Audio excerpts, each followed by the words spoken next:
beautiful morning. I wish to acknowledge the Taungurung people who are the traditional owners of the land that we're meeting on today, and I'd like to pay my respects to their elders past and present. It's a very exciting morning here. This is a very long-held plans. A lot of work's been put into this for many years. In announcing the plan to implement a $2.2 million US market strategy, which is aimed to increase premium Victorian wines in South and Southeast states of the United States of America. The new strategy was funded by the Victorian Government and Global Victoria, and it will deliver a number of programs over the coming years set to amplify the presence of Victorian wine in the US and help grow the local on-trade market. The Minister Palace sends his apologies. It being caretaker, Mo wasn't able to come today, but has been very involved in this whole program and the development. I myself spent the start of my career working in the US for 3 years, living and working for an importer in the US, and know how, the opportunities that are bound for us, that are there for us in the US market, and how challenging it can be as well. So programs like this, this additional support to assist Victorian wineries are very important. It's with Wine Victoria at the moment. This is we're hoping it to be a 3-year program, but at the stage we have the funding for 2 years, and we also have another program going on at the moment in terms of growing Victorian wine into the future, focusing on viticulture and sustainability and climate change adaptation. So it's great to see these programs coming in to really assist our members. So for the program today, we've got 3 speakers going to be outlining the details of the program, and then we'll have Q&A at the end. So I'd like to introduce first Matt Fowles, who's the CEO of Fowles Wine. He's a board member of Wine Victoria and is the chair of the Wine Victoria Trade Committee, and has worked very, very deeply on this whole project. So Matt, if you come and introduce yourself. All right. Well, thank you for making the time to come along today. You're right, it has been a long program. We kicked off in June 2019, I think it was. So we've been working on it for a long time. I've been asked to give a bit of an introduction and background on the strategy today. For a bit of context, we, as a business, Fowles Wine, pushed into the US. We made a decision to pursue the US around 2010. We had a choice. There was a thing that the sort of circumstances lined up, and we had a choice between some export territories. We chose the US based on data. At that time, growing consumption, growing price points, the largest fine wine market in the world. And I personally like the structured system of the US. It's both a blessing and a curse, the 3-tiered system. And the cultural connection we have with America, I saw as a gain as compared with, say, China. But when I called the importers in the US, they didn't pick up the phone. Aussie wine was on the nose, dollar was near parity, so it was a very difficult time to engage in the US market. So what we decided to do was incorporate as an importer ourselves, and we're still operating that import business over there today.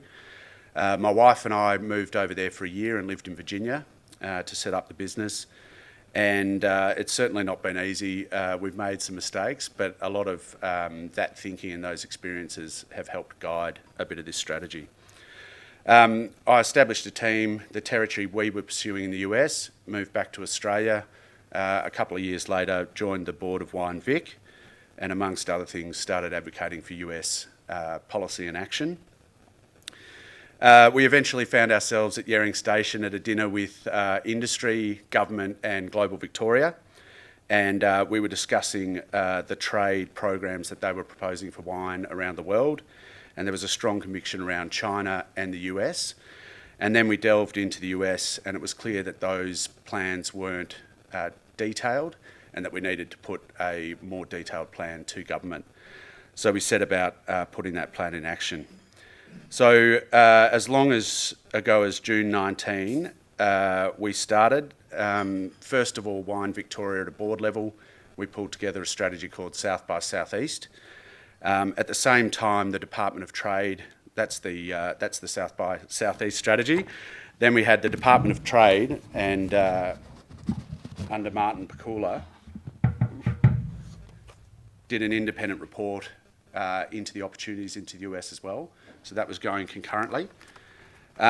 Global Victoria we consulted with throughout. both here in Australia and I give a shout out to Brian Carnahan, based in the USA. They've been very supportive, and of course the folks at Wine Australia were consulted throughout that strategy development time. We then developed a trade project control group, which was not just for the US, but for trade portfolio for Wine Victoria more broadly. So that was a partnership between Wine Victoria and Global Vic, and I think it's been a very effective project control board. As things rolled on, we put in place a US subcommittee, so a collection of people that had experience in the US from all walks of life in the industry, and we set about taking the strategy document and building it into a working plan, and we did that through a consultant, Jackie Yuan, based in the US, who's an industry veteran over there that many of you would know. That bringing that plan together was an extremely detailed and long process, and I think it's really important from my point of view that we acknowledge the people who are involved in that. So firstly, to the Global Vic team, Paul Stagg, who has been co-chair of the trade group with me, Brendan Larkin, Stephen Bowe, more recently from Global Vic, Linny Tom. I mentioned Brian Carnahan from the US office, who was also very involved, Megan Hill from AgVic, and then from industry in a formal sense, we had Gordon Gebby, Nikki Palin, Matt Turner, Scott Austin, Kim Chalmers, Scott Burton, and then many others were invited to contribute from time to time. But I just wanted to acknowledge that because there has been an extraordinary amount of time committed to the strategy. From an industry point of view, that's been volunteer time, and I've got to say that the generosity of spirit and goodwill and IP that's been contributed from all of those people has been extraordinary. I should also thank Wine Vic team, in particular Richard Howden and Megan de Jong, and of course Aaron at Wine Australia. The other thing I think we should acknowledge is the generous commitment from state government. So they are the backers of this program, and also they're backers of the program of trade more generally in the US. So there are now 2 commissioners on the ground in the US, one at West Coast, one East Coast, Caroline Edwards and Nigel Warren, and they're rapidly fleshing out a food and bev team over there as well. And we've started to have contact with those new team members already. Both Commissioners Edwards and Warren have been very keen to understand more about the strategy, shown a lot of interest, and we've met with them and they've been very supportive. So while the government support is obviously welcome and generous, the US market is colossal, and this is going to be a years-long push and a sustained effort between industry and government. It's absolutely not going to happen overnight, and the budgets we have to work with are only a start, and naturally the strategy we've developed reflect that. So it's a job for industry now to get on and make the start work and build the case for further investment. We've been very deliberate about working in a complementary way with Wine Australia. We do not want to cross their bow. We don't have the resources to duplicate the activity, and nor should we anyway. We'll collaborate where it makes sense. So the market entry program we're already actively engaging in, branding and communications, events to build awareness and so on. But beyond that, our focus as a trade PCB and Wine Victoria is absolutely has Victoria at its heart. We'll hear more from Scott on the detail of the strategy, but at a high level, the guiding principles have been twofold. So one is to increase participation in the market through the market entry program that Wine Australia is running and we're supporting, and then increase performance of those wineries that are active in the market already or as they become active. This strategy is absolutely a trade-focused and commercial strategy. So I think, again, Scott will take you through the detail sort of line by line, but the other principles or key elements to help us facilitate this long-term sustainable trade and given the budget context is that we've narrowed it down to a focus region, which is the south of the US. we're looking to create the genuine lasting trade connections through a US-based BDM, which we haven't had before. We'll focus on trade activity and program support. That'll be focused at the distributor tier. So in the 3-tier system, that I believe, and the advice we've received is that is the bottleneck, and that's where we'll focus our energy. And then we'll look to drive sales of Victorian wines and building brands in the on-premise, and then moving into the off-trade over time. We were talking briefly earlier, and I think one of the great things about the settings that we've come up with is that this is an inclusive strategy. So it doesn't matter if you're a very small winery in Victoria, it doesn't matter what region you come from, it doesn't matter if you're the biggest guy in Victoria, we can make the strategy change shape and work for you. So I'm really pleased that every winery, I think, in Victoria could take part in this program. So I'm going to finish up there. I'll hand off to Aaron and Scott. But before I go, if that's piqued your interest, there is a US wine market tool that's been developed by Australian Grape and Wine. That's actually a really interesting tool. So if you're interested in learning more about the regions that we've selected, the states we've selected, it's a really handy tool. So jump online. It's the US wine market tool. Thanks.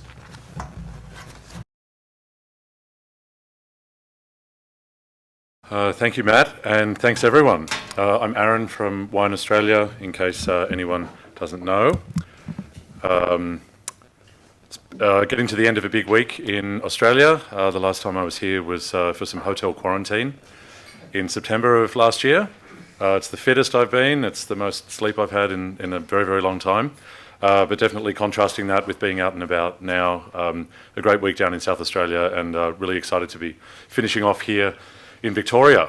The weather's not what I was expecting, and I hope the recovery from the floods is going well. So as Matt touched on, and you know, there aren't too many people, I feel, in my career that I've met based domestically in Australia who are as knowledgeable about the market. So just first off, thank you, Matt, for as generous as you've been with what you've learned being a business person, and as someone who I think is really progressively and proactively trying to succeed as a business person in the US. I think you're also doing a great job of sharing your knowledge and your, leadership of developing ways to invest and, to get as many people on board as possible. I don't think any Australian business has the luxury, or hopefully not the mindset, of trying to exist in seclusion and isolation from fellow Australian companies. The market is big enough for us to achieve a true strategic presence.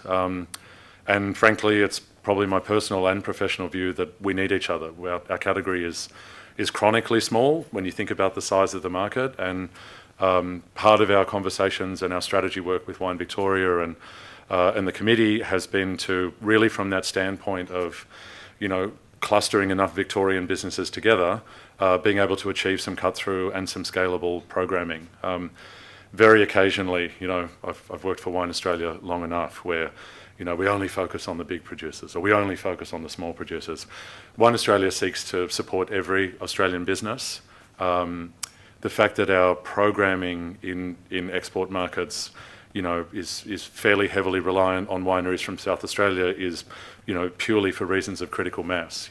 We want to run programming for Tasmanian producers and New South Wales producers and Victorian producers, and really encourage all of the states and regions to be successful. But as we know, when we get asked about monopoly programming, or can we do a campaign with Wine.com, or why did we only get 3 products reviewed in Wine Spectator? It's a huge marketplace.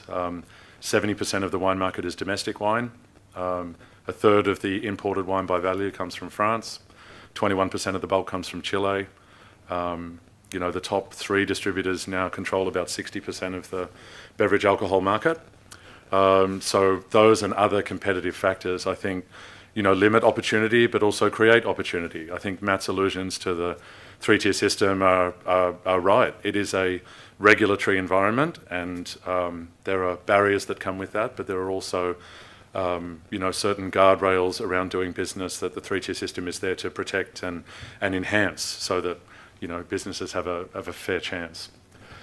So what I thought I'd do today, and it's great we've got some Q&A time later on if there are any questions, but for anyone who was misfortunate enough to watch the Wine Australia update already, it's a great sign of Wine Australia's budget situation that their choice of MC was what it was. But what I thought I would do today is, on Wednesday I was obviously speaking to all of industry, but I think, just revisiting some elements of my presentation I thought would give us a chance to, focus on some areas of specific interest and, hopefully benefit from a Victoria standpoint. So the next slide after this one is what I'll spend a little bit of time on in just a moment. But so before I get into, if we can just hop back to the first one, yep.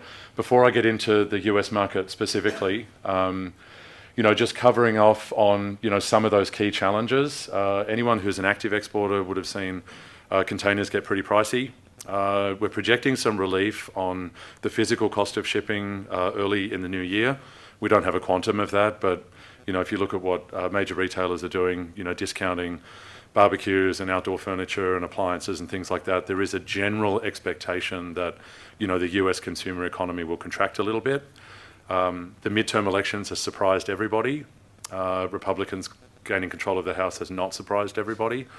I think you'll see some pretty proactive and litigious argy-bargy between the Democrats and the Republicans for some time. But I think while that all happens up here, I think if we have a combination of a little bit of relief on freight costs and, some amplification of the growing numbers that I'll talk to on the next slide, as difficult as things, are and have been for Australia following China, I really do believe in my heart that we're heading towards some opportunity. And hopefully there's a bit more margin for businesses who are either looking to scale their exports or initiate their exports.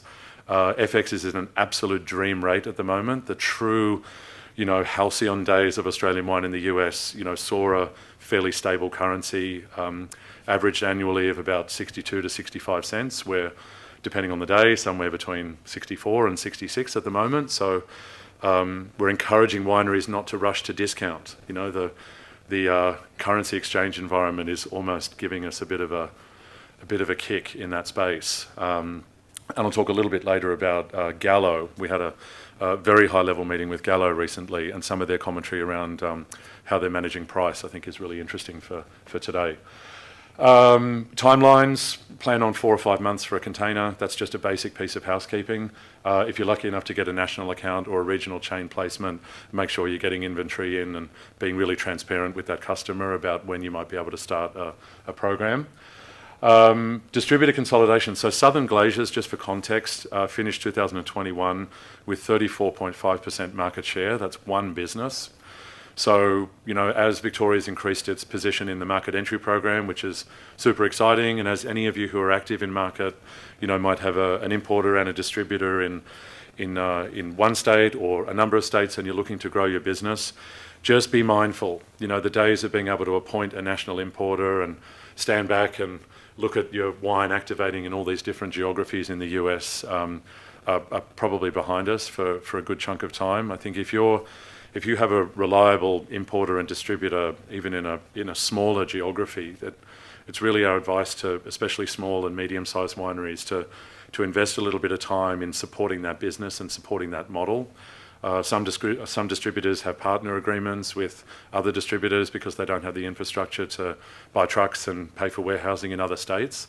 But just don't try to go to 100 kilometres an hour. Don't sit with an importer and say, well, if we can't do 20,000 cases in the first year, we don't want to be here, because the importer's got a pretty good reason to say, well, all right, that's fine. So just be realistic and be ready to start, I think, small and diligent if you're a brand new producer. The lack of a compelling story in IRI. So basically, there are a number of repositories of scan data and consumer and depletion data that you can kind of put together to understand what's really happening in the market. I'll make it really easy to understand. IRI covers about 45% of chain wine retail activity in the US. So think Safeway, think Kroger, think Publix, like your real high velocity, not really a wine expert standing in the section ready to help you. Category managers probably a bit busy, probably a bit stressed, not necessarily a master of wine candidate or interested in really stopping and having a discussion about quality wine. Good or bad, that's still a pretty significant way that wine is traded in the US, and a lot of the business is done through that channel where products are just in, the suppliers invest in those facings, the category managers like them because they don't have to do a whole lot, suppliers tend to fund the discounting, and Australia's representation in that segment has really declined over time. In the 1990s, you would have gone into a US grocery store and there would have been a nice big section for Australia, and maybe even some wine-focused chains. There would have been maybe a breakdown of some Australian states, or maybe red and white, or goodness knows, it's a long time ago now. So New Zealand Sauvignon Blanc has a major share of that aisle. Prosecco and Champagne have a significant share of that aisle. As I mentioned, 70% of the market is domestic, plus or minus probably 2/3 of a grocery assortment would be domestic. 90% of Walmart's assortment is domestic wine. But what's the Australian section look like? It's very brand driven, it's a couple of brands, and our former reliance on Shiraz as our calling card is all but extinct in major grocery businesses. It's a good thing and a bad thing. I apologise to anyone who's growing Shiraz and wishes it was a bit easier to sell, but Australia's identity was anchored to a variety, not just from Australia, that eventually began to decline in popularity. In 2007, Matt knows this as well as anybody, the Australian category had this real crest where consumers began to tire a little bit of the flavour profile of Shiraz just as a grape, whether that's from France or California or Australia. So just as consumers were ready for something else, the Australian dollar jumped to $1.07, and the world's economy collapsed. So I don't think Australia did anything wrong by producing and selling fantastic quality Shiraz, but the fact that it became, inseparable from our identity as a wine-producing country had an expiration date. I think we've passed that. We're seeing some really good opportunity for Shiraz, but in terms of investing in an identity for Australia, again, it's troubling to see that we don't really have that good coverage in grocery, but it is an invitation to, develop and invest in that identity going forward. Our sections aren't dusty Shiraz bottles anymore. It might be a small assortment, but those are recently, purchased cases of wine that have velocity, that are moving through the system. A buyer doesn't really have the excuse that they're still sitting on stuff that they couldn't sell. There's very much a clean slate, even in that critical grocery channel. And as I said, there is opportunity, and we're seeing that in lots of different places. What's driving the growth in the numbers on the next slide that I'll unpack in a second? More producers entering the market, which is a big one, and again, the investment that Wine Victoria is making, and with the support of the committee, is absolutely critical. To tell a story, you need to have enough products to collect together to tell that story. A compelling price-quality relationship. Please take advantage of FX and be realistic about what you'd like to export. For the wineries that say, well, we can sell our higher-end wines here and we don't have to discount them, wonderful. Start with stuff where there's a bit of a retailer can make sense of a product that maybe they don't have to do too much heavy lifting to get behind, or if there's a wine that might be a couple of dollars away per bottle from being able to be poured by the glass in a bar or a restaurant, try to think about those pricing mechanics before you're deciding on what wines you'd like to submit to the market entry program or talk to an importer or distributor about. Most varieties across the board are seeing some growth. So there's great adoption of Cabernet and Sauvignon Blanc, and even some growth for Riesling and certainly for Pinot Noir and some other varieties. So part of the conversation I've been having with Richard and Matt over the years is trying to take that diversity that Victoria, I think, pretty heavily over-indexes in, and package that up into some storytelling for the US. So Australia's not constrained anymore by a single variety or a single style. And just in terms of the Wine Australia model, so we try to keep it pretty simple. Our market entry program just focuses on bringing new businesses to market. Our business development function, led by Rebecca Cantor, is us investing alongside wineries, and sometimes with state and regional investment, to do programming with retailers and restaurant groups. So that's anything from end cap displays or in-store tasting activations those are the levers that suppliers pull to move their products through the system to encourage trial and depletion. And for the last few years, Wine Australia's invested in having a person on the team and a budget to be able to do those programs. We work with Kroger and Wine.com and Wegmans, and we've actually got some stuff in development with H-E-B and Safeway Albertsons. So as Wine Australia, we're able to have those commercial conversations and create a sort of a portfolio of investment opportunities that we can then, talk to wineries and states and regions about investing in. And those programs have sold 45,000 cases of wine in financial year 2022, so some good commercial results there as well. And then education. I always hear requests to clone Mark Davidson. I haven't figured out how to do that. But Australian Wine Discovered is free, and you can customise all of the materials on AustralianWineDiscovered.com. Part of the Made Our Way brand project that we undertook as part of the 50 mil package was to, give the category a bit of a consistent look and feel. Different iterations of the kangaroo out there in the marketplace, and just some different brands being put out there. We saw a bit of an opportunity to create a bit of a unified and quite fine wine centric perception of Australian wine. So if you see any of the collateral that we use at Aspen or in some of those in-store activations, it's all aligned to what you see on Australian Wine Discovered. So really giving a stylish and contemporary trade dress to the category. Not too many corks swinging from hats and all that good stuff. If we can just pop to the next slide, please. So this is MAT June 2012 through June 2022. So some of you might have seen this slide already, but I'll pretend you haven't and just talk quite quickly to a couple of the dynamics on here that we think are really positive.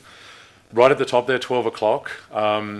Essentially what that means is when a new business ships an order to the US, the value of that order is more than double the average of total exports. So, the days of having to be price competitive to the point of not making any money on your first order in the US are behind us. The average of a new business, the average shelf price that a new business ends up at on shelf is $15. So some stuff's coming in below that. We're going to see a little bit more trading on the bulk market because there's plenty of supply for the bulk market. But again, the fact that a winery can come in and the average shelf price that order hits is $15 is really promising, and it's very consistent with what the overall market is doing in terms of premiumisation. Just fun fact, California table is down 3 or 4%, and California above $15 is up about 8%. That's depletion data through September. Down here, just that 14% of exports shipping at $10 a litre and above. So what we see $10 a litre with all of the costs associated now, ending up at about $20 on shelf. So in 2012, that percentage was 6%. And what that meant was the category was way too reliant on grocery and sub $10 wines. So now 84% of our exports end up at $10 or under, but 14% instead of 6% end up at $20 or above. And again, that growth in premium share means margin, it means a better position on shelf, it means more gross profit from a distributor. So we're really supportive of that trend. And I'll share this presentation afterwards so you can look at this in more detail, but just finally, number of exporters. It was 191 in 2012. Today we have 2,500 businesses who are capable of export. We've got about 1,200-ish that are exporting. So the fact that that number's now over 300 is key, and we want to keep growing that. We can just go next slide. Really good news in terms of the way journalists are covering the category. Christina Picard from Wine Enthusiast, my understanding was she was here yesterday or the day before. So if you go back to 2012 and 2010, I mean, Matt, in your experience, is Aussie wine dead? Question mark, question mark. Aussie wine's on the nose. All those stories about the lack of viability or confusion over where the category's headed are basically completely flushed out of the system. Now, Marianne at Wine Spectator, Erin Larkin at Wine Advocate, James Suckling is pretty heavily supporting the category as well. Christina's one of the best wine writers anywhere in the world, and she's absolutely dialed into writing about Australia and delivering the kind of messages that are deliriously close with what we'd like American wine writers to be saying. Sign up for the Wine Australia stakeholder list, attend our regular updates, because these articles are a great defence to any importers or distributors that say, well, you know, there's not really much excitement, people don't really know what it is. There's a lot of consumers and a lot of trade reading those publications month in and month out, and really, you know, the messaging is so aligned to, you know, what the market's really looking for in terms of American consumers and what Australia is increasingly producing and exporting. So we're always a good repository of data as well as media clippings if you need them. Just next one here. Education, you know, whether it's for 50 people, which is, you know, a little seminar in Texas, or 140 people at a class in Texas like the Houston Rodeo, or 700 students in Cornell's wine program. We are still doing a lot of work in the education space digitally, but we're starting to do some more physical education activities. We're going to continue to do those, and you know, Victorian wineries are as eligible as wineries from anywhere to be a part of that storytelling. You know, we don't tend to do state-based seminars, but what we really do are regional focuses and variety focuses, and you know, there's lots of opportunity to get involved in our education activities. Just go to the next slide if I can. Market entry last year, just to give you a quick snapshot, we had 41 wineries go through that program. A third, 75% of them got business during the 12 months that they were in the program, which is good to see. So that 355 winery introductions, this is mostly for the state government who's invested very kindly in the program. That's 355 instances where a member of that program has been introduced to an importer or a broker. So it's a warm lead, it's a legitimate business conversation that has been preceded by an understanding of what business A and business B are and what they're looking for. So we're not, you know, scattering and, you know, casting and hoping. It's a very targeted program, and we're really trying to do as much as we can to mediate those connections and then just step back and let the businesses talk and hopefully achieve a partnership. We got $2.5 million in sales last year, and it's closing in on $6 million since 2017.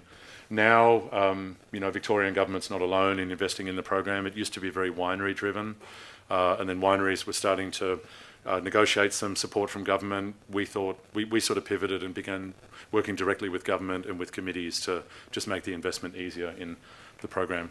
Just next, please. This year we've got 50. Again, great representation from Victoria. Thank you very much. Just some really great, you know, sort of even superficially, some really good storytelling in that group. Some sustainable or sustainability-focused wineries, you know, big and small, and also in between. Bit of Langton's action in there as well. So it's all rolled up into a single URL as well. There's a digital kind of portfolio of them that we send around pretty frequently as well. Just a quick snapshot, some of the results of the business development investments, and a quick reminder that a lot of those opportunities include sort of dollar for dollar fund matching opportunities for wineries. So where there is the opportunity in a particular market or with a particular distributor network, eligible programs will basically run with 50% support from Wine Australia matched with 50% that is collected from the wineries who take part. And we are actively calling on the top 10. I mentioned the dominance of Southern Glaciers. We do work directly with Southern Glaciers. We don't have a lot of influence over what they sell, but we do, you know, provide programming at a state and regional level for their sales teams, and also we put some investment into their digital platform, which is Southern Glaciers Proof. It's become a pretty successful kind of e-commerce hub for them as well. Next slide, please. And we did a program with Binnies in the summer, which was mostly South Australian focused, but you know, it's one of a set of retailers where I think there's some good opportunity for Victoria. That was a combination of some in-store collateral and some tasting activations. We are still doing some programming with Wine.com and Vivino, and as I mentioned, just working on some you know, some additional grocery campaigns with H-E-B down in Texas. We've got a regional program going with Kroger, which is quite exciting. They're giving us sort of $15 to $25 for an end cap in the Texas market, which is great. We have a national call with Kroger that is a little bit slow going because they're busy merging with Albertsons, and it's a big grocery chain, but we do see some opportunity. So the balance of my presentation focuses a little bit on Canada. So what I might do is is just wrapped there. Here for questions, but just really to bring it back together, we're incredibly excited to see Victoria, working so closely with Wine Australia and focused on the US. As Wine Australia, we're here to help. We're here to do anything we can.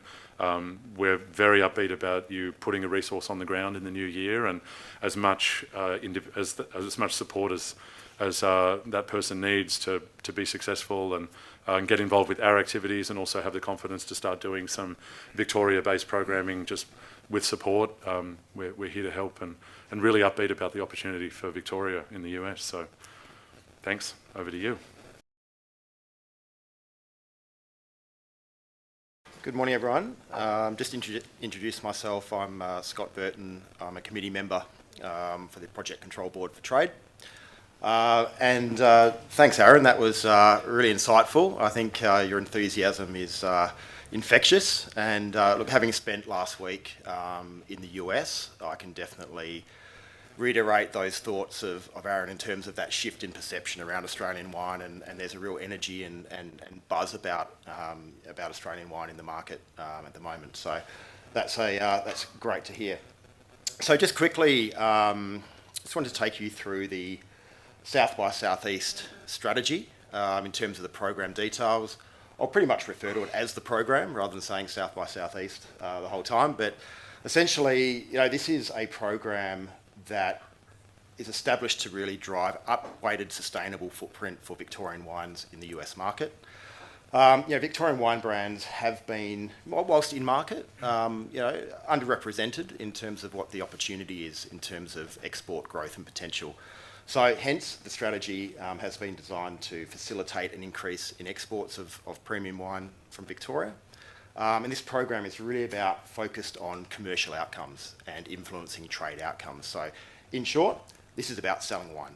So we are here to support and invest in the market to facilitate more exporters into market and also therefore sales. The program will run from now until the end of May 2024 with further funding pending. It's a $2.3 million phased program of investment, and that's directly into driving trade outcomes, as Matt sort of touched on earlier. Project Control Board for Trade is a collaborative oversight committee that is comprised of representatives from the wine industry, Global Vic and AgVic, and we are responsible for delivering this program in its entirety. So in terms of the program, as I said, this is about facilitating trade and investment for wineries in market and those also seeking to enter the market. Strategy has two pillars: participation and amplification. Participation is really, I think, as Aaron pointed out, historically there's been a lack of real opportunity for wineries to export into the US, given price points, given sentiment of the category, but that's really changed. So what we're looking for here is to drive critical mass of Victorian wineries into the program so we can activate against. So it's really important from a participation perspective. Sorry, I just lost my notes. That we build that critical mass. So key to that is the market entry program that Aaron talked about. We currently have 16 wineries from Victoria going through that program. We're subsidising them 50% in terms of the program cost. This will continue into 2023 as we look to build more wineries exporting into the US market. For those who are considering exporting to the US, this is a great program, and hats off to Aaron and the team. It really does drive outcomes for those wineries looking for an importer. Secondly, amplification. This is where the rubber hits the road for us. This is about supporting those wineries that are in market or have entered across the MEP.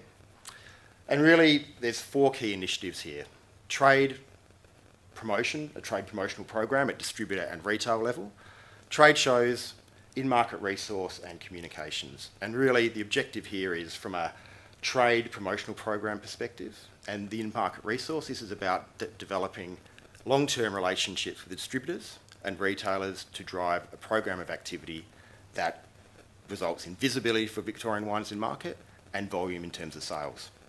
And secondly, from a comms perspective, more specifically, this is around building brand awareness with the trade in particular for Wine Victoria.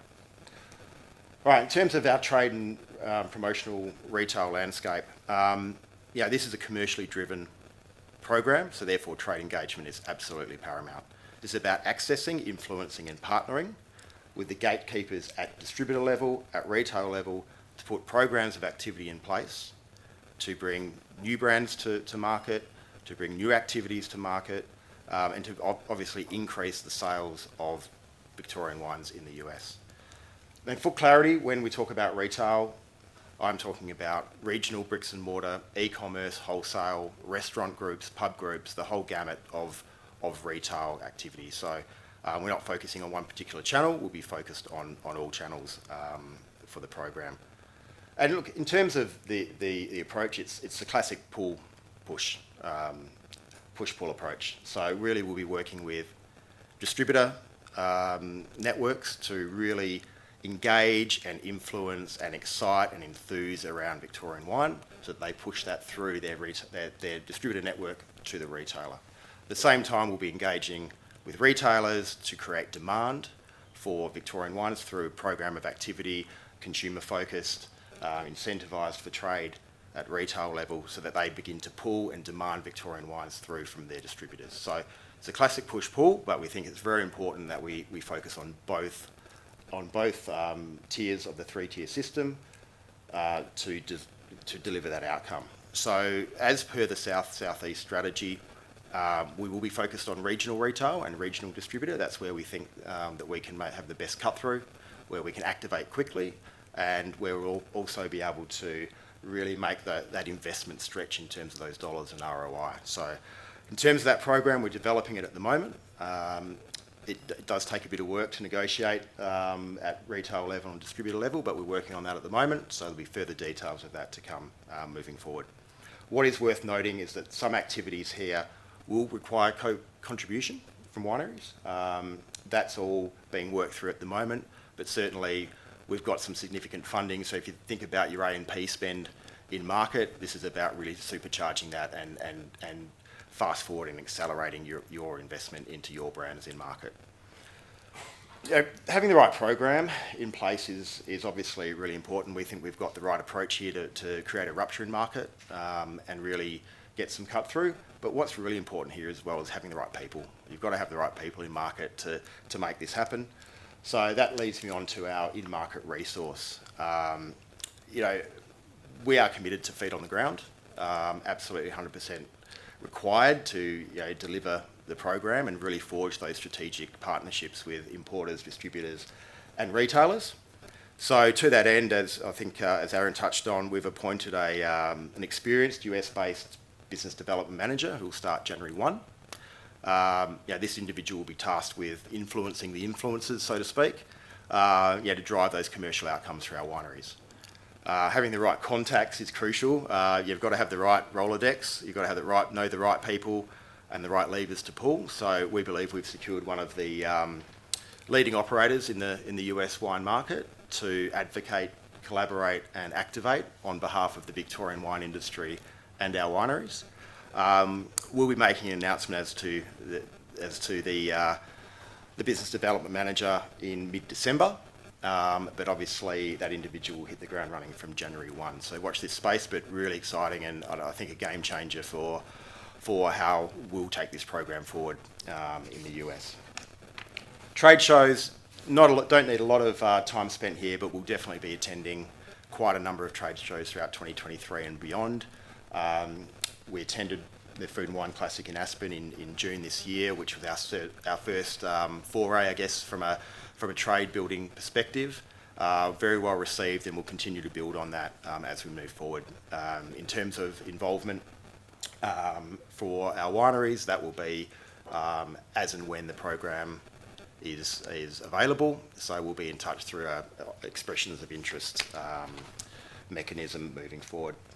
And lastly, communications. I think Wine Australia, as Aaron sort of pointed out, have done a great job on communication with the US trade and consumer. So from our perspective, there's not a lot of need to reinvent the wheel. Our focus will not be on consumer comms. You know, the reality is we need to build that presence at distributor and retail level. We need to have availability for sale from a retail perspective before we can start to communicate with the consumer. So our focus is really about building that critical mass in market. So therefore, comms for us, therefore, becomes very much trade focused. And to facilitate that, we've developed a key message matrix from a communications perspective that allows us to dial up our language from a Wine Victoria perspective to meet the experience and knowledge of our customers, whether that be needing to dial up our key messages or dial them down just based on their knowledge and experience of the Australian category and the Victorian category. So that wine sector communications framework has been developed and really helps us to streamline and effectively communicate and position Victoria from a global context, but more specifically in the US.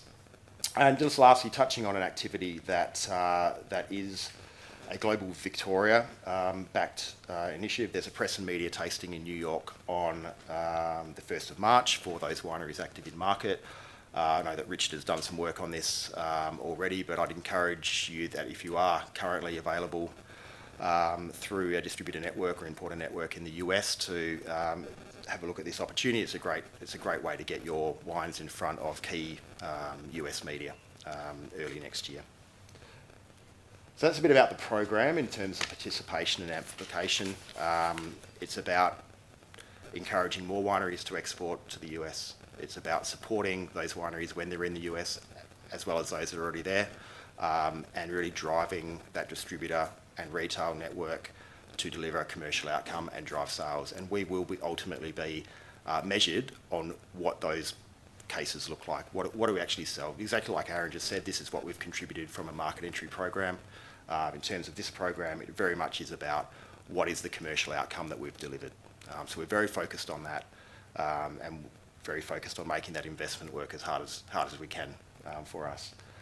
In terms of just working with Wine Australia, I think Aaron definitely touched on that quite clearly, but there's been significant investment and continues to be by Wine Australia through education and communication around just increasing that demand and shifting perceptions and premiumising the positioning of the category. And all of that hard work has paved the way for us to now be able to come in and leverage that and really support our wineries in market. So hats off to Aaron and the team. We've got a good playing field now to really proactively target the market. Our program is complementary. It is focused on commercial outcomes, on trade outcomes, and sits really neatly within the overall umbrella of communications that Wine Australia will be continuing to roll out. So really complementary, and the two programs will work in harmony together. And lastly, in terms of just a bit of a summary, and next steps really, the success of this program will by and large be based on the engagement from wineries, member engagement and participation. We have a substantial investment into one of Victoria's fastest growing export markets. There's 332 million consumers in the US, 77 million regular wine drinkers. That's about 1 in every 3 US adults. This program is about creating pathways to grow our footprint and presence in the US in order to grab just a small percentage of those regular wine drinkers. If you think about the numbers, even 0.5%, if we can engage and begin to communicate with those consumers, then we'll be well on our way. So what we need from wineries is participation in member surveys that are being sent out to help us to establish our current footprint and where we are today, to the program activities and programs that we'll put in place, to trade shows, to pretty much anything that we're going to be throwing at you in the next couple of years. Participation is really key. So if you're currently exporting to the US or going through the market entry program or considering upweighting your export footprint, then this is a great time to be looking at the US and a great time to access, I guess, some of the funding in the program that we've put together. So keep an eye out for further communications that will be coming out from Richard and the team moving forward. And that's pretty much the program. So thank you. Thank you, everybody. Now we're going to move to just having some Q&A. I know we're being filmed today rather than doing on Zoom, so that it then can live up on the website for those that. So there's quite a number of people that are dialing in today and watching, but also will then live on the website so that those who couldn't dial in or attend today can also see what the program launched today. So taking questions, you want to come up the front to Aaron and Matt and Scott. I think we've got the 3 microphones there.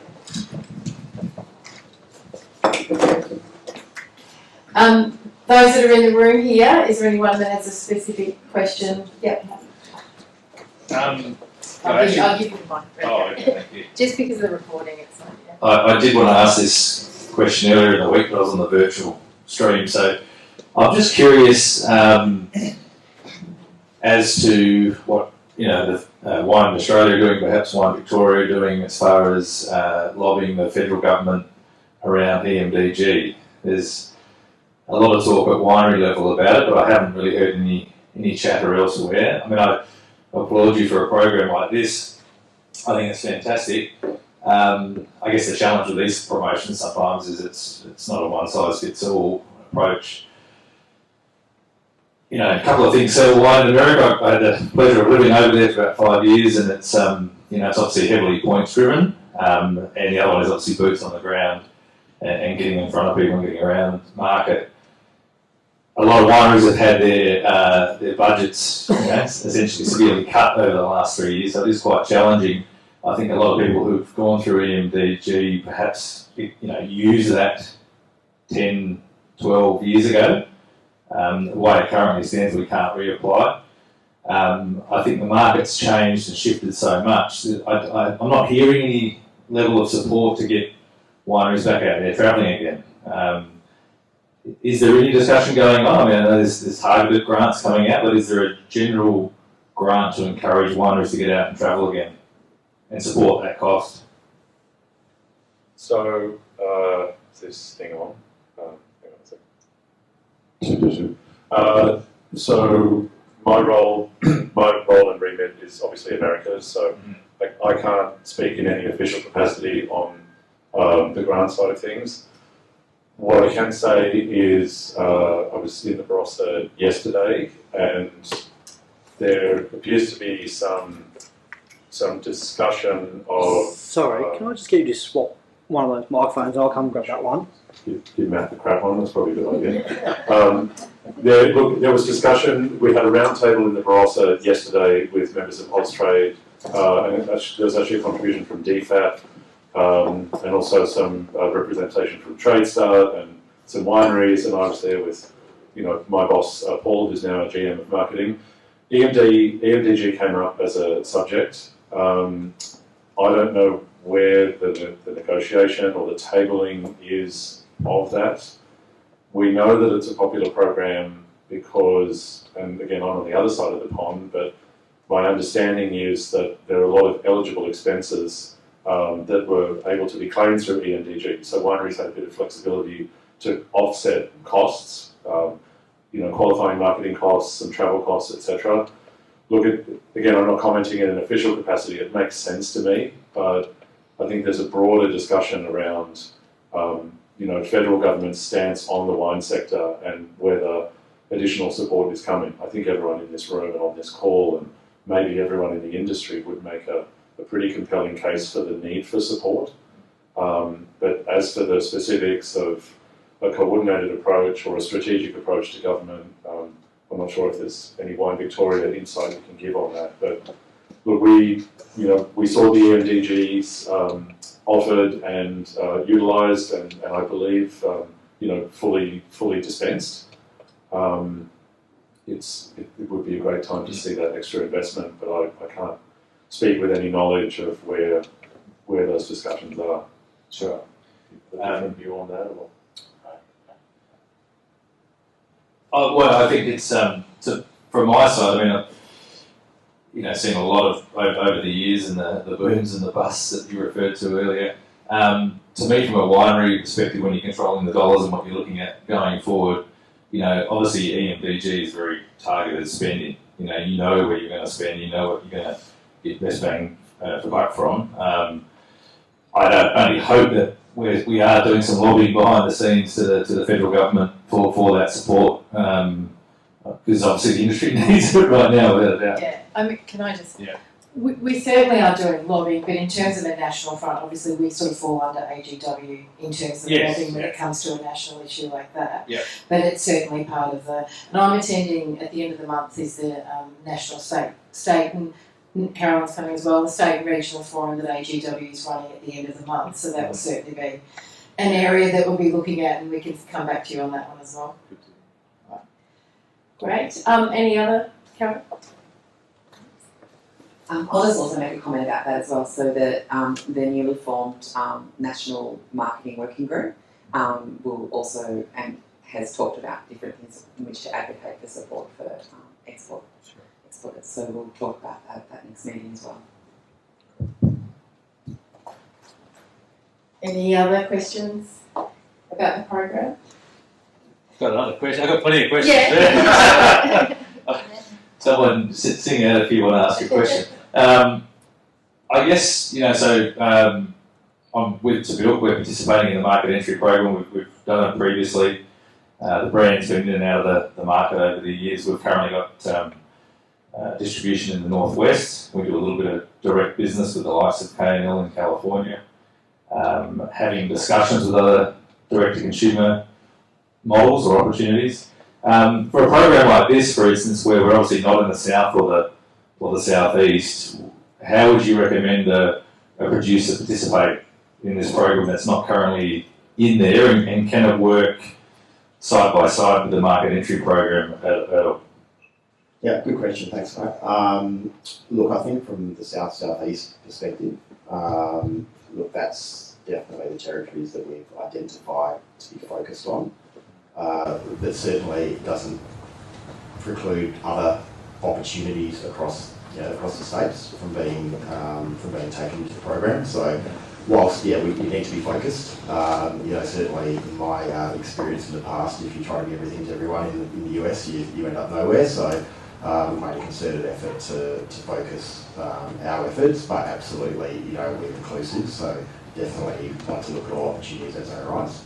And secondly, in terms of just the market entry program, what I think does differentiate this program from previous years is that those wineries coming out of the MEP with an importer now have considerable support market from Wine Victoria, which we haven't had before. So certainly I think it has been a case of through the MEP, great, you're on your own. But now certainly there's a team, there's focus on making the MEP process a success, because it is a big commitment from a winery's perspective to go through that program. You need to be dedicated, you need to focus on it, you need to dedicate the time to it. But we're also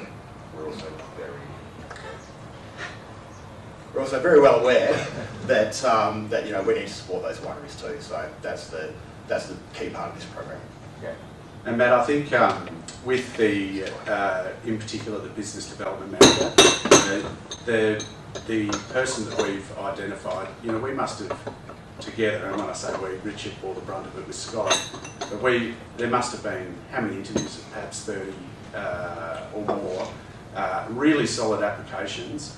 And there was one standout, and we've been able to convince them to join the team.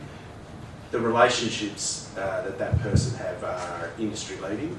I feel very confident in that individual. I think it's a big statement to industry that we're here to play.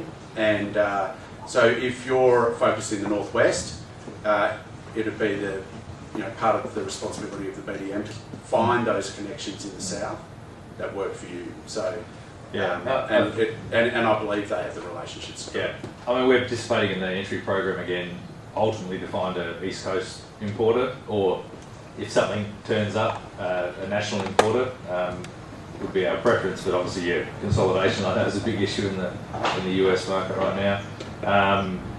So I'm just trying to work out. I mean, I think this is fantastic, and I hope we can participate in some way. I'm just trying to work it out. I was just going to ask, Matt, I think it'd be good to talk through why the south-southeast area was chosen, what the thinking behind that was. Yeah, there's a lot of reasons for that, and there's actually a lot of good data in the. Sorry to interrupt, but I'm getting messages. If we've got one good mic, I reckon we're going to have to share it because people online can't only hear you. So. Yeah.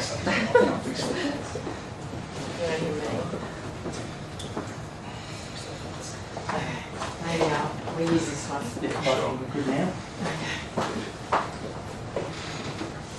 Why the south? Okay, I'm back. Look, there's a lot of reasons, and we've explored it deeply, but I will simplify it for the purposes of today. In my experience going to the US, most Aussies who head over there, Victorians, will go to California and they'll jump over to Illinois, they'll hit New York and then they'll come home. And after they've come home, the very next day there'll be people from the Rhone and Champagne and Barolo and wherever else following closely behind them. So it's an intensely competitive market and a more conservative market. The South, on the other hand, is very progressive in the food and wine scene. There is a flood of younger people moving that way because of the prohibitive cost of real estate further north. So there's almost like a generational, and this is borne out in the data as well. Can I want something? Is your mic working? Just see if you can. There's a generational reset going on as well. So, and it's also a lot cheaper to do business in the South, and so our dollars should carry further. And then finally, that if there is any remaining stigma around Australian wine, and I feel pretty comfortable there isn't, it would sit within the more conservative high-end food and wine up in the north. I don't encounter it all in the South in my own experience. So yeah, that's part of the reason we focus down there. It's also worth saying that a lot of the north will holiday in the South, so you get a bit of a double whammy on that front as well. I know we're having a microphone problem there. Is it best if the person stands here? Or? It seems to be working. Thank you. I just wanted to ask as well, in terms of the business development manager, how will that work? How much access will wineries who are in the program have, sort of working with that business development, that sort of relationship? Do you want to go? I think we just shout. Look, yeah, thank you. Good question, Steph. Yeah, look, certainly the BDM will be focused very much on distributor and retail. So absolutely, there will be a need for engagement with wineries. We need our BDM to understand our stories, our USPs, what makes us tick at every level. So certainly, as part of the BDM's onboarding, there'll definitely be access for wineries to the BDM. In fact, we're looking at bringing that person out in January to meet with members. And just to be clear, the communication to the BDM will be channeled through the trade PCB. So the individual lobbying of a state-funded BDM from individual wineries won't be happening, but we'll be looking to have very close connection with that individual, no doubt. Just thinking you might need more than one in that case. Yeah, right. Yeah. Carolyn, yes? My question centres around the communication plan to industry. So it's great, you've got all the details there in terms of the comms into the country, but knowing that the program, presumably starts early 2023, will that be presented, all the elements of it be out to industry before the end of this year so that they can plan activity and budget? It's an excellent question. I might jump in here, Scott. We had plans to make announcements earlier, and unfortunately, for reasons outside our control, they've been delayed, but they're in development and they're ready to go, and we will be putting a push behind comms. From our point of view, the success of this program is reliant on participation, which obviously needs the communication up front. So perhaps there's a subtext to the question, which is we haven't heard enough about it. And I would agree with that. We haven't communicated enough about it, and we're going to absolutely be pushing harder on that front in the next little bit. And, sorry, you and me. And back up to that is really important, obviously, that as many wineries participate as possible. within the program that has been developed, will there be regional branding and regional opportunities as well? Or are there? The program is picking up the 6 pillars, the 5 pillars, which will become 6 pillars communication program, which is the program that you'd be familiar with already. So, does that answer the question? It does. Thank you. Good. Just on participation, obviously that's clearly key. How many wineries do you think so far have either expressed interest or actually can participate on the program? Well, we've got, from the data that we have about 25 active exporters in the US at the moment. Part of what Richard's working on is collating all of that, so we have a very clear picture on where we sit today. And we also have 16 wineries going through the MEP program. So, let's assume that we've got, that 40 odd, certainly as a starting base. Our part of our role is to really increase and facilitate that through to as many as possible. I guess the challenges may lie with distribution and how many states and how strong you are to participate in some programs. Correct, yeah, and that's definitely the information that we're seeking from wineries at the moment. Yeah. Just might be worth noting here, we added last year for financial year 22, we added a direct-to-retail specialist to the market entry program. So historically, it was a bit of a one-stop shop where we would simply market the members to importers, brokers, but with what happened in China and with a growing demand from wineries, we added a fellow called Keith, some of you may know already, but just in case you don't, who calls directly on retailers who like to work direct. So that goes everywhere from K&L to Trader Joe's in terms of volume. So as the consultation process comes for Wine Victoria to make the places available for the FY24 market entry program, so next year's program, whatever we can do to help communicate to wineries that there is that functionality in the program too. Some wineries might have a bit more volume or might be doing direct to retail business in Australia or elsewhere in the world and might be attracted to that potential outcome. About 40-45% of the results of last year's program from a revenue standpoint were direct to retail orders, and that's as small as 100 cases to a specialty club, and it's 2 containers to a volume retailer. So we'll help you shape those comps, but I think it's a good question on that subject of participation. Like, the more you can tell industry about what the market entry program offers, I think the more wineries will be able to make an informed decision of whether they want to get involved. And the 50% state subsidy is generous. It allows, I think it's a business's best chance at having a structured route to market. Can I just add one point, and just to back up what Scott was saying, just in regard to us gathering the data on who's in market. So we have got, as Scott said, a survey that's been going around, and we will resend it around after this meeting as well. And that's gathering who's in market, who's currently exporting to the US, who their importers are, what states are in, just some basic stuff so as we can get an understanding of what the footprint looks like. And then shortly after this, we are going to go out and just request a little bit more information as well, so as we can really start to shape the programs. Then we know who we're targeting, and we can get people involved in everything that we do. So it's really important that anyone who hasn't filled out that very short survey jumps online and fills out that survey, because that will really shape what we do. So really critical to do that. And as Scott said, we've got a number of people already who have done that, but we know there's more exporters out there. So please help us, help you, by filling out that survey. I should, just on Aaron's point about the other programs of Wine Australia, Global Vic are also very directly active in the market as well. So part of the US BDM responsibility will be to be meeting with those agencies regularly to make sure we're working tightly and aligned in how we're working, and making sure our members are aware of all the activity going on, because certainly the Victorian government spend through Global Vic is significant, and the headcount is significant, so there'll be a lot of activity in time. Any other questions, Matt? I've got plenty, but I'll wait to take No, no, no, not right now. No, It's we've fine. got time for another one if you've got.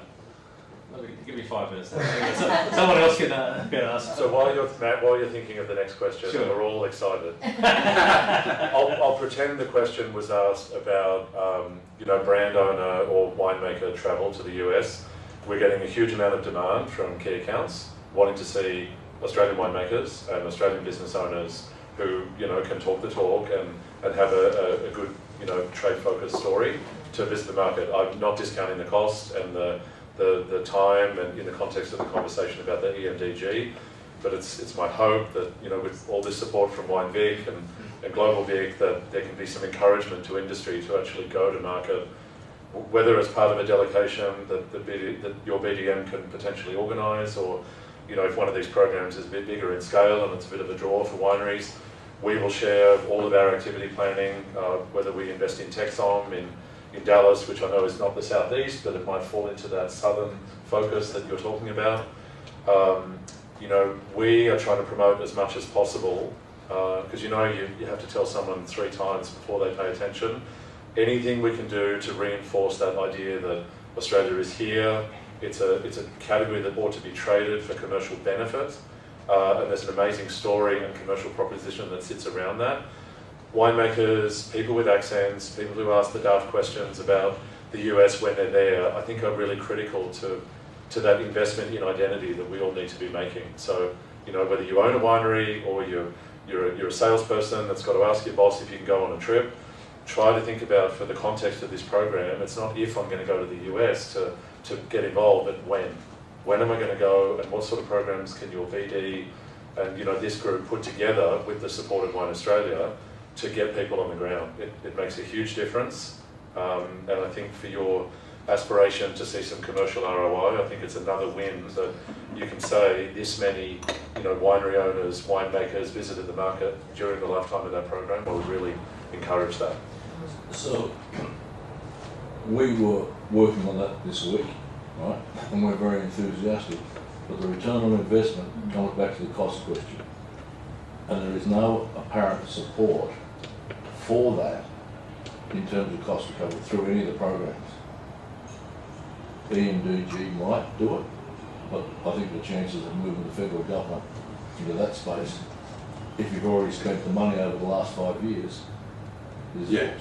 I think personally, I think EMDG is the answer, and I was involved in lobbying them directly for that with Alison Herbrick.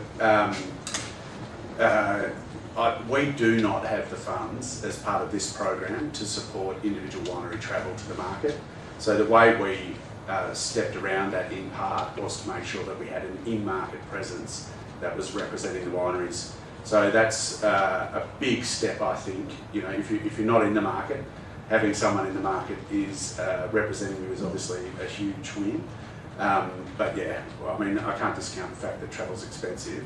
What I would say is perhaps we should consider, as wineries, we should consider prioritising US travel ahead of other markets while we've got this program in place and the buoyancy that'll come from it. So yeah, my personal view is, I have got a lot of benefit from living over there, and I will travel there 2 times a year till I finish up in this industry, I'm sure, perhaps 3, and that's just what it takes. But the problem is that the airfares have gone up by twice. I mean, Yeah, I was in Phoenix a couple of weeks ago. It cost twice as much to be there, yeah, right? As previously, as pre-COVID, right? So yeah. I don't think it would take a lot of. Some of it's about token, even if it was 10% of the cost, or some of the cost on the ground. I'm not sure. I just think it would be encouraging. We'll probably do it anyway. I mean, but because we're going to do a whole program, but none of it's return on investment at the moment. You've got to take a 5-year view to justify it. Yeah, no doubt the long-term view required. But you have excellent relationships in government. Let's see what we can do. We'll talk to the Premier again, you and I. That's good. Richard. Maybe wait until December. Can I also just mention on that, and certainly doesn't, even, partly counter for the fact that it's difficult to travel over there and winemakers need to be travelling, but the Global Victoria have employed a food and wine dedicated person over there, Luke Lucas, and he's based in their San Francisco office, and we've been talking to him a lot, and we've really engaged him, and I think he's more of a wine and then a distant food person now, which is fantastic. So I think with our BDM and with Luke, we've got two solid people on the ground that can really help us. And yes, granted, it'd be far better if we could travel there. However, as Matt said, it's really important that there is that sort of investment, and there's those people on the ground that can help. Yeah, you're right, Richard. I mean, that's a good move. Yeah. I know Global Victoria too has, in terms of that program too, are putting more people on the ground in London as well, and in Europe as well, in Paris, and really focusing on that food and wine sort of thing. So we can, as that comes to, we can communicate that out to the industry as well, where those assets As much as he won't like this, maybe you should move the guy in Shanghai. Well, hopefully. I got another question. Sure. I've dreamt something up. Travel in reverse. Obviously, a huge part of the US these days is, a lot of the distributors, you've almost got to take the business to them to get the cut through and to actually, or even to open the door. As part of this program, are you looking at bringing out any key buyers at all? Because that's, you can probably bring out half a dozen people and get a fantastic commercial outcome if we can actually generate the demand at the shelf-facing level, or whether it's a pouring by the glass program or whatever. That's when the distributors go, right, okay, we'll commit to Australian wine again, because they're actually bringing this business to us. No, look, it's a really good question. And the original strategy that was put up by Wine Vic had an inbound and outbound component. We need to form these lasting relationships with the US buyers. But when we took it out to industry, there was a big note of caution. When we hired Jackie Yuen to review the strategy, there was a big note of caution. And really that was in relation to the size of the budget and the effective allocation of resources. So there's no doubt that it's a good idea. But hopefully we can demonstrate performance on this first 2-year start. The government commits more funding to it, as they should. And then with those resources, we can bring people out. There are, of course, active programs of Wine Australia, and Aaron often lets the key buyers over-index in Victoria. He's given me that undertaking earlier. And also Global Victoria have an active program of it, and we're talking to them about perhaps using other budgets to attract those buyers and the important people down. So I'd say it's just, it really is a reflection of budget, being really careful with the allocation of resources, and then we'll be agitating in the background, trying to find other pots to make sure that we can bring those people down, because it's absolutely key. I agree with you. Yeah, I'm just thinking in terms of budget, to Doug's point, getting 25 wineries to head over to the US twice a year, it's a lot cheaper to bring 6 key buyers out that can really move the dial from a commercial outcome. It's important to note it's not one or the other, though. Sure. And Doug, I agree with your characterisation of return on investment. But if you think about that 10-year slide, it's not trip X delivered Y in terms of GP. It's the longitude of this process is actually much longer in both directions. Some businesses are becoming profitable now after years of investing in market.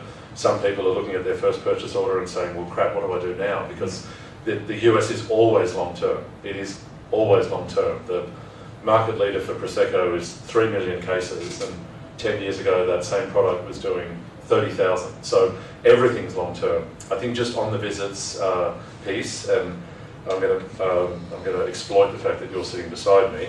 The Wine Australia International Visits Program is shelved at the moment. Christina's visit here was, with the kind support of Richard and Wine Victoria, very much an ad hoc execution on the part of Wine Australia with a travel grant that Christina was awarded in 2019 for outstanding support for the Australian category through the Australian Women in Wine Awards that were hosted in New York.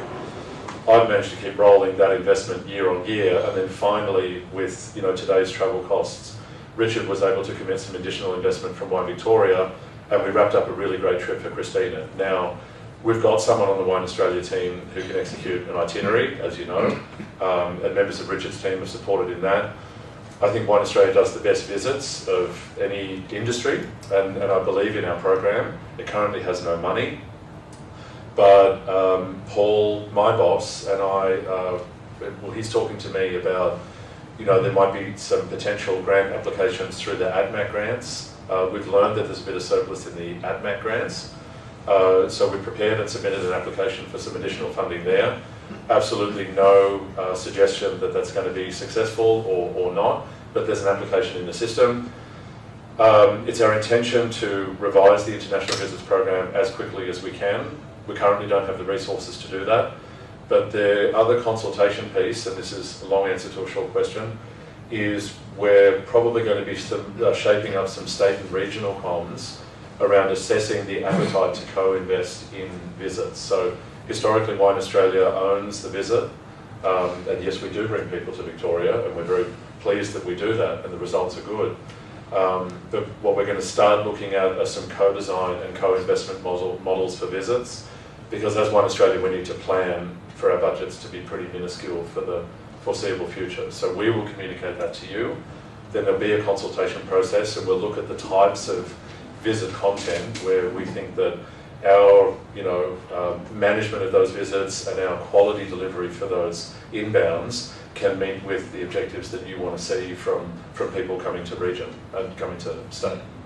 So watch this space. I should also say we actually have a plan for visits that we haven't been able to fund. So we were talking about tying visits into major events in Victoria, so the Australian Open or the Grand Prix or whatever it is, and Global Vic has expressed support for that idea, and then hosting them, giving them another reason to travel.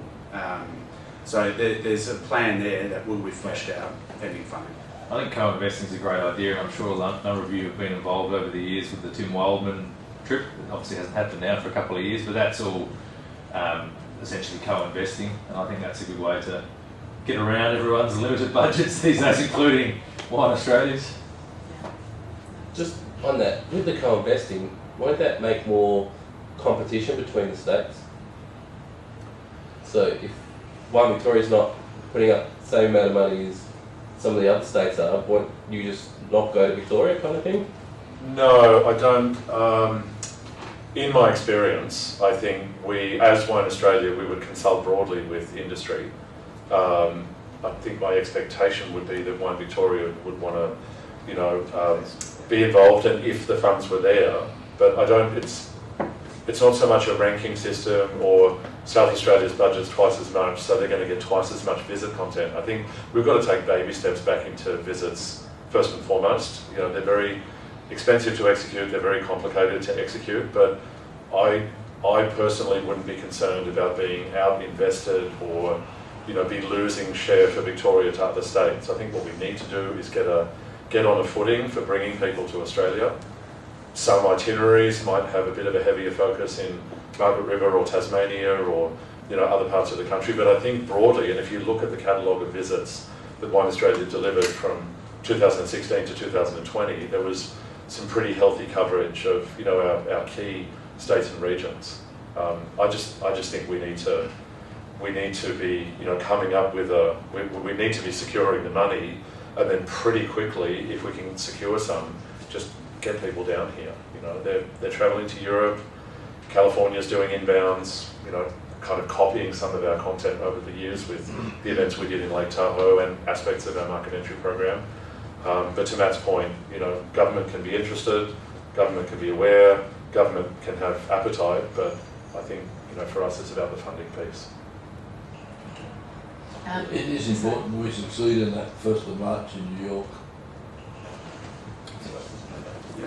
Richard? No, I was just going to say that I think the state government's really shown that they're committed to this, and they really do want to invest in it. And they've got trade missions budget, which we've got some access to in our showcase, and So there will be money to bring people out, and I'm sure that the state government, they're fully aware of that. So that will be happening, as Matt said. There's other plots out there, and we're working very closely with them to ensure that does happen. So. Yeah, there has certainly Global Victoria has expressed, separate to this program, a desire for us to be able to be bringing in-ground emissions in. So it's just we're still working on formulating that at the moment.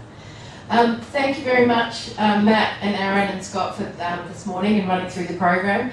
We know one of the most important things about the program too is making sure everyone understands what exactly the program is, how best do they, how best can they, access the program, what the cost of the program is. So this is just the beginning of launching, kicking things off, and in terms of then we'll have a lot of communication coming out about the program and how you can access the program and what elements are best for where you are at in that market. So thank you very much. And for those that are dialing in, any questions that you have, you can email them to the Secretariat at Wine Victoria, which you would have had that communication from the original email, and we'll get back to you very quickly with any questions on that. So thanks very much, everyone, and we look forward to rolling out the program.